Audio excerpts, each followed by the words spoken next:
आज हम इस वीडियो में प्राकृतिकवाद नेचुरलिज्म के बारे में जानेंगे।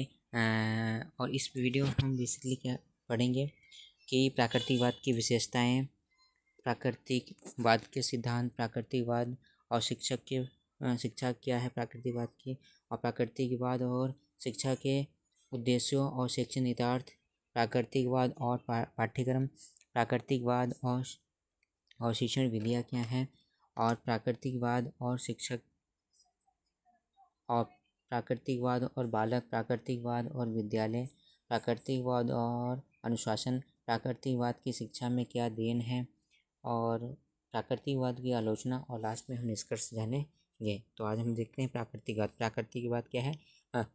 ये प्राकृतिकवाद ये मानते हैं कि जो ब्रह्मांड है, क्या है, जो पूरा ब्रह्मांड बना है कहीं ना कहीं प्रकृति द्वारा बनाया हुआ, इसमें ईश्वर का कोई भी रोल नहीं है। तो ये मानते हैं कि जो भी चीज़ बनी है प्रकृति से ही मिलकर बनी है और अंततः प्राकृतिक में ही क्या विलीन हो जाती है। तो प्रकृति ही प्रारंभ हुआ अंत है। प्रकृति को सर्वप्रधान मानते हैं। प्रत्येक वस्तु प्रकृति से ही पैदा होती है और उसी में विलीन हो जाती है। प्राकृतिक ही वास्तविक संसार है। हर चीज़ के पीछे क्या है, प्राकृतिक है। ज्ञान का स्रोत मस्तिष्क नहीं बल्कि इंद्रियां हैं। इंद्रियों के माध्यम से शिक्षा इंद्रियों हैं, ईश्वर से अलग करता है। प्राकृतिक में विश्वास और प्रकृति की ओर जाना, मतलब क्या होता है, प्रकृति में आप विश्वास करते हो और अंततः ही आपको किसकी ओर, प्रकृति की ओर ले जाने का काम करता है। आध्यात्मिक जगत के अस्तित्व को नकारने का काम करता है, नकारता है या इनकार करता है, कुछ में विश्वास नहीं करते हैं। इसकी बात करें, जैसे रूसो प्राकृतिकवाद के अग्रणी प्रस्तावक थे, और अरस्तु हुए, काम्टे हुए, बेकन हुए, हब्स हुए, लेमार्क हुए, हक्सले तथा और सैमुअल बटलर जैसे अनेक क्या हुए दार्शनिक हुए हैं जो प्राकृतिकवाद के हैं। प्राकृतिकवाद का पालन करना, जिसमें क्या शिक्षा में प्रकृति का सबसे बड़ा योगदान है।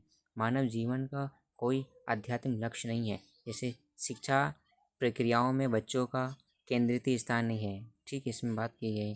और हम आगे जानते हैं, और जैसे परिभाषाओं की बात करने से वार्ड के अनुसार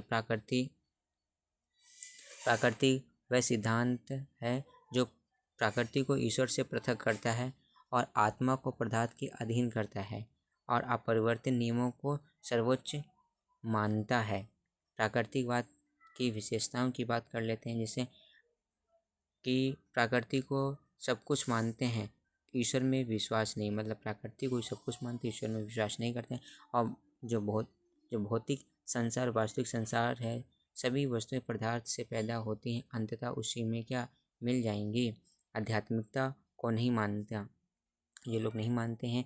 और देवी शक्ति की बात करें, देवी शक्ति की बात शक्ति की बात करते हैं, और आत्मा है, ईश्वर है, धर्म में श्रद्धा नहीं रखते हैं ये लोग। और इंद्रियों का, मतलब इन दार्शनिकों का प्राकृतिकवाद के अनुसार इंद्रियों का ज्ञान का मुख्य मानते हैं। जो भी आपको नॉलेज गेन कर रहे हो किसके माध्यम से, सेंसेस के थ्रू, और जो मानव प्राकृतिक पर अधिक बल देते हैं, मानव किससे प्राकृतिक पर अधिक बल देते हैं। मरले के विचार के अनुसार के हम जान लेते हैं, प्राकृति के ये मुख्य तत्व माने जा सकते हैं। इसमें सबसे प्रेम करना, मानव प्रकृति में पूर्ण विश्वास करना, न्याय की सदा कामना और सामान्यता संतोष के साथ कार्य करना क्योंकि दूसरों का भला हो सके। प्राकृतिकवाद के रूप की बात कर लेते हैं, इसके क्या क्या रूप हैं। जैसे प्राकृतिकवाद के पदार्थवादी प्राकृतिक होनी चाहिए, कैसी होनी चाहिए, पदार्थवादी जो मटेरियल है जो भी है, और यंत्रवादी प्राकृतिक है जैसे मैकेनिकल है, और जैविक या विकासवादी प्राकृतिक जैसे बायोलॉजिकल और एवोल्यूशनरी जैसे डार्विन के अनुसार। इसको दो भागों में बात की है, इन्होंने दो भागों में बांटा है। जीवन के लिए संघर्ष करते हैं और सामर्थ्य का अस्तित्व, क्या किसका, सामर्थ्य का क्या है, सामर्थ्य का अस्तित्व है। प्राकृतिकवाद के सिद्धांत की बात करते हैं।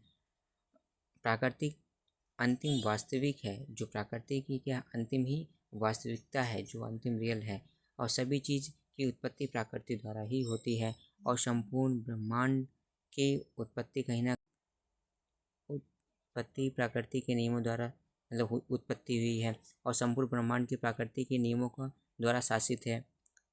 कोई ईश्वर या आत्मा नहीं, इसीलिए कोई धर्म भी नहीं है इनका, और कोई आध्यात्मिक लक्ष्य नहीं है, मतलब कोई आध्यात्मिक लक्ष्य भी नहीं, क्योंकि मानव जीवन है। मानव जीवन क्या प्रकृति है, तो प्रकृति की बात।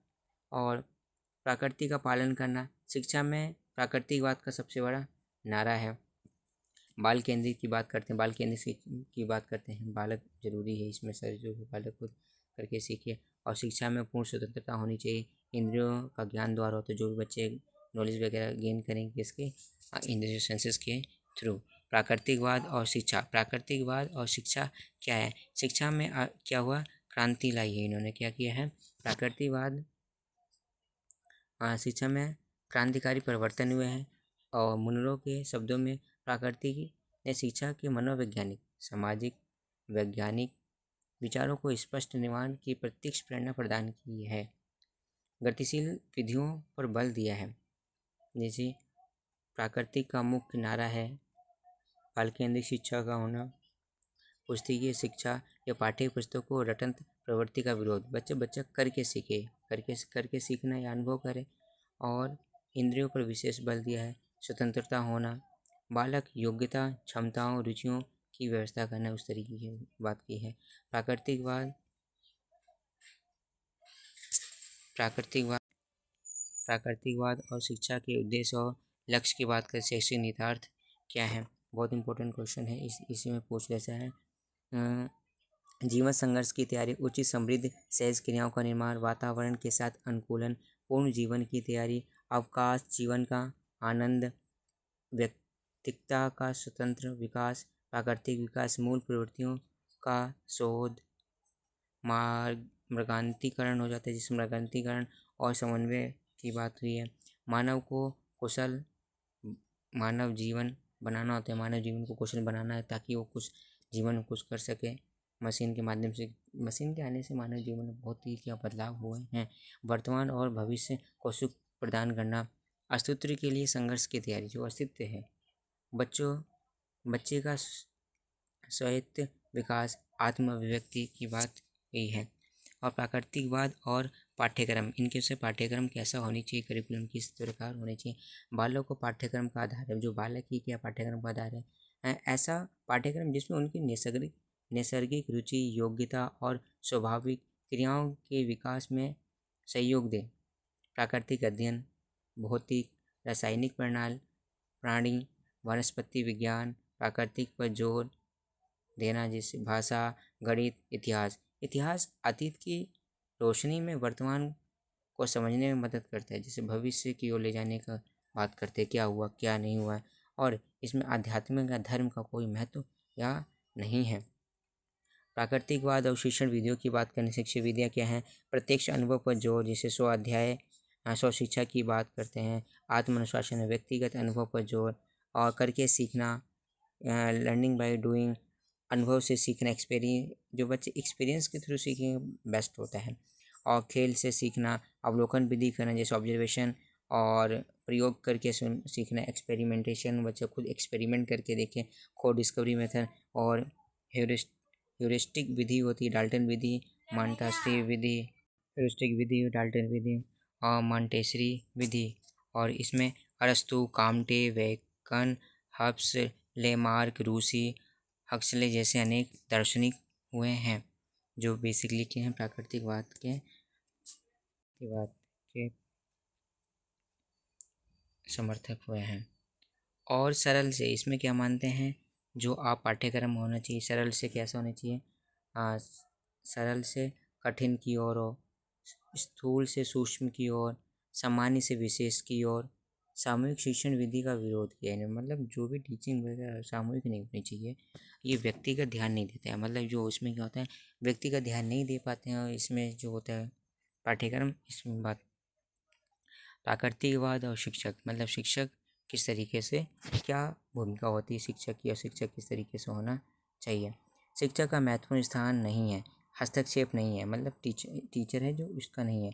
सत्य की खोज में मदद करे, जो सत्य है उसके खोजने में मदद करे। और कृत्रिम प्रयास नहीं है, मतलब कृत्रिम प्रयास न करे। और शिक्षक का स्थान प्राथमिक नहीं द्वितीयक है, शिक्षक का स्थान कैसा है, प्राथमिक नहीं द्वितीयक है। केवल जो पर्यवेक्षक या अवलोकन नहीं होता, ऑब्जर्वर नहीं है केवल। ये शैक्षिक विकास, रुचि और उद्देश्यों में स्वतंत्रता होनी। शिक्षक की भूमिका एक मित्र, दार्शनिक और मार्गदर्शक की होनी चाहिए। मतलब क्या, एक टीचर है वो मित्र भी हो सकता है, दार्शनिक भी हो सकता है, मार्गदर्शक भी हो सकता है, इस तरीके से होनी चाहिए। प्राकृतिकवाद और बालक की बात करते हैं, उनकी प्रवृत्तियों की बात करें। जो प्रवृत्तियां हैं जैसे इच्छाओं, रुचियों, आवश्यकताओं और योग्यताओं के अनुरूप ही शिक्षा होनी चाहिए। इंद्रियों और प्रवृत्तियों का दमन नहीं करना। ज्ञान जबरन लादने का विरोध करते हैं। बाल केंद्रित है शिक्षा या पाठ्यक्रम नहीं। मतलब जो बाल केंद्रित शिक्षा किस तरह की बाल केंद्रित, जो बालक है, स्टूडेंट है, उसको ध्यान में रखकर ही एजुकेशन होनी चाहिए। और बालक को क्या सीखने में है, क्या सही है, उस तरीके से अप्रोच करना है, उसी तरीके के बच्चों को पढ़ाया जाना चाहिए। ताकि बच्चे, इसमें क्या होता है, बालक शिक्षा प्राप्त करने के लिए उत्पन्न नहीं है, और बल्कि उसका विकास करने की आवश्यकता की जाती है। मतलब बच्चे को नहीं पता है क्या उत्पन्न हुआ है, लेकिन उसको विकास कराने की आवश्यकता होती है। प्राकृतिकवाद और विद्यालय की बात करते हैं। जैसे प्राकृतिकवाद है और विद्यालय, जो संगठन है कठोर, नियंत्रित और कृत्रिम है। विकास अवरुद्ध और खराब भी हो सकता है। वातावरण पूर्ण तैयारी, स्वतंत्र, लचीला और बिना किसी कठोरता के होना। रुचि और स्वाभाविक प्रवृत्ति, सोच, गतिविधि पर पूर्ण स्वतंत्रता। जो आत्म-रचनात्मक गतिविधियों, आत्म-अनुशासन, स्वतंत्रता। व्यक्ति के चरित्र और व्यक्तित्व का विकास करना। इसमें क्या होता है, जो विद्यालय है व्यक्तित्व का विकास करता है, और विद्यालय में फ्लेक्सिबल होने चाहिए, समय के अनुसार चीज़ों को बदलती भी होनी चाहिए, वातावरण स्वतंत्र होना चाहिए, स्वाभाविक होनी चाहिए। इस तरीके से आत्मरचनात्मक बच्चों को एक्टिविटी माध्यम से बच्चों को सिखाने की जरूरत है। और समय समय पर बच्चों को फ्री भी करना है। मतलब किसी भी, आप जैसे बच्चे एक्टिविटी कर रहा है तो उसमें बच्चों को फ्री छोड़ दो, तो अच्छे से बात की हो। और एक्टिविटी कराते हैं कि प्राकृतिक में ही जाके कराएं तो ज़्यादा बढ़िया है, प्राकृतिकवाद है। और प्राकृतिकवाद और अनुशासन की बात, सामंजस्य पूर्ण विकास की स्वतंत्रता। बाहरी ताकत के आधार पर अनुशासन में कोई विश्वास नहीं है, आत्मनुशासन की बात ये है। और प्राकृतिकवाद की शिक्षा की देन क्या है, जो प्राकृतिकवाद है इसमें शिक्षा की क्या देन है। जैसे contribution of nature in the field field के एजुकेशन में इसके क्या है, शिक्षा के क्षेत्र में, शिक्षा के जगत में प्राकृतिकवाद की क्या भूमिका है, क्या योगदान है। इम्पोर्टेंट पूछ लेते हैं।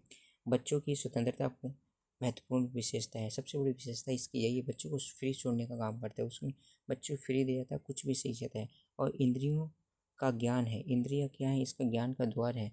माध्यम शिक्षा बहुत प्रभावी इसके द्वारा ही, मतलब क्या होता है, जो इंद्रियां सेंसेस हैं बहुत ही ज़रूरी होती हैं।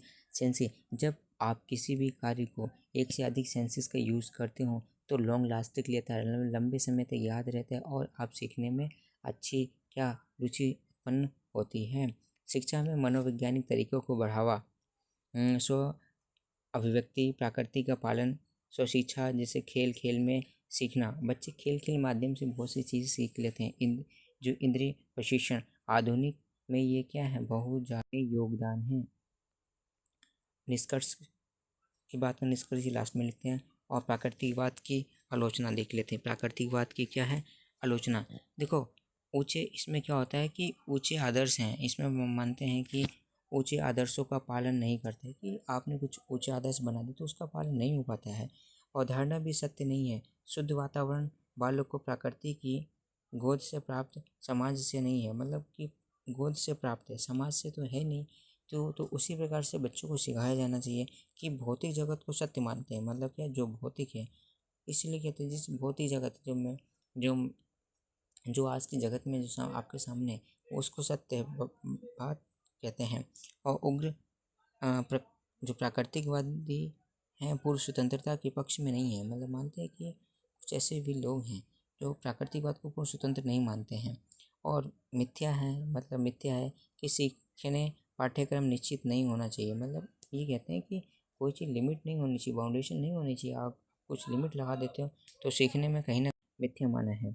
निष्कर्ष की बात करें, निष्कर्ष क्या है? निष्कर्ष में हम ये लिख सकते हैं, प्राकृतिकवाद ही कहीं ना कहीं मानव जीवन पर गहरा प्रभाव डालता है और मानव जीवन के या बच्चों की बात करते हैं, शिक्षा जगत में स्वतंत्र देता है, इंद्रियों के द्वार के माध्यम से सीखना। इसमें ये भी बताते हैं कि जो भी चीज़ प्रकृति से उत्पन्न हुई अंततः प्रकृति में विलीन हो जाएगी। तो आज की बात करें, ब्रह्मांड की उत्पत्ति भी कहीं ना कहीं है प्रकृति से हुई है। और जब मानव ये कहा भी जाता है कि जो पृथ्वी है कहीं ना कहीं इसका अंत हो जाएगा, तो ये सब कुछ किसी प्रकृति से मिले तो प्रकृति में ही विलीन हो जाएगा। जब ये किसका प्राकृतिकवाद का मानना है। और कहीं ना कहीं और इसमें हमने ये भी जाना है कि इंद्रियों के माध्यम से, और इसमें ज्ञान है, इसमें ये ईश्वर में विश्वास नहीं रखता है और ईश्वर को नकारता है। जो अध्यात्मवाद है उसको अस्तित्व को भी नकारने का काम करते हैं कि मानते हैं, क्योंकि ये मानते हैं कि प्रकृति का पालन करना, क्योंकि जो भी सर्वशक्तिशाली प्राकृतिक है, प्राकृतिक नियमों का पालन करना इसमें, और प्रत्येक वस्तु कहीं ना कहीं इसी में से पैदा हुई है, उसी में ये सर्वप्रधान है। तो ये हमने जाना है कि आज इस वीडियो में प्राकृतिकवाद बेसिकली क्या है, प्राकृतिकवाद और शिक्षा के बारे में हम जाना। जैसे प्राकृतिकवाद की शिक्षा में क्या योगदान है इस तरीके से, तो ये आपकी इम्पोर्ट बहुत ज़रूरी है तो एग्ज़ाम के रिगार्डिंग भी। और ये इस चीज़ को हम अपने डेली लाइफ में भी कहीं ना कहीं यूज़ का सेंस इसका है, समझ सकते हैं। ये बहुत ज़रूरी है नेचुरलिज्म, क्योंकि आज आप ह्यूमन लाइफ में जितनी प्रॉब्लम आ रही है कहीं ना कहीं इसमें हम देख सकते हैं। तो आप हमारे चैनल पर अगर नए हैं तो चैनल को लाइक शेयर सब्सक्राइब करें। अगर आप सब्सक्राइब करते हैं तो आपके एक सब्सक्राइब से कहीं ना कहीं हमारी ताकत बढ़ती है। तो सब्सक्राइब करें और अपने दोस्तों के साथ इस वीडियो को ज़रूर साझा करें। Thank you.